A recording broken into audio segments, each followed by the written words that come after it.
Amis Ludomaniacs, bonjour et bienvenue dans cette nouvelle vidéo.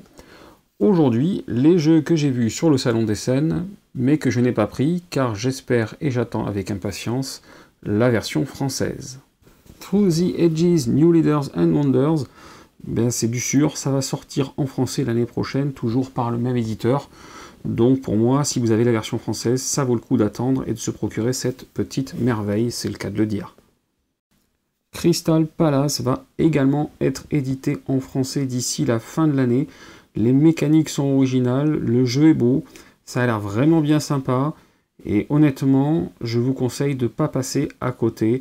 Quand on a une localisation aussi rapide, il faut en profiter.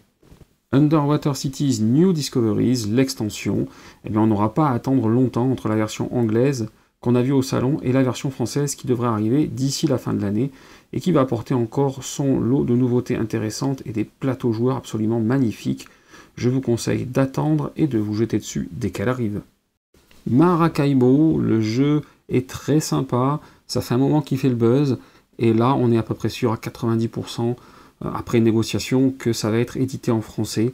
Donc attendons un peu de patience et on pourra bientôt déguster ce super jeu. Comme pour Maracaibo, Cooper Island, c'est du 90% sûr. Ça s'est négocié, ça devrait arriver en français. Et là aussi, ça a l'air très intéressant. Donc ne boudons pas notre plaisir, les localisations arrivent beaucoup plus rapidement qu'avant. Un petit peu de patience et on sera sur Cooper Island. Teotihuacan Late Pre-Classic Period, c'est encore une extension. Si vous avez envie de renouveler un peu le plaisir des parties et que vous avez acheté l'AVF au départ, attendez un petit peu. L'AVF de l'extension arrive et promet son lot de choses intéressantes et moins intéressantes, mais tout de même. Et enfin, Alubari, un jeu sur le monde du thé, qui est pour l'instant en anglais, avec pas mal de choses en anglais sur les cartes. Je n'ai pas d'infos quant à une future localisation, mais je l'espère fortement. Je n'ai pas pu tester le jeu, mais j'ai pu le regarder un petit peu, et ça a l'air fortement intéressant. J'espère que cette vidéo vous a plu. Si c'est le cas, n'hésitez pas à cliquer en bas à gauche pour vous abonner.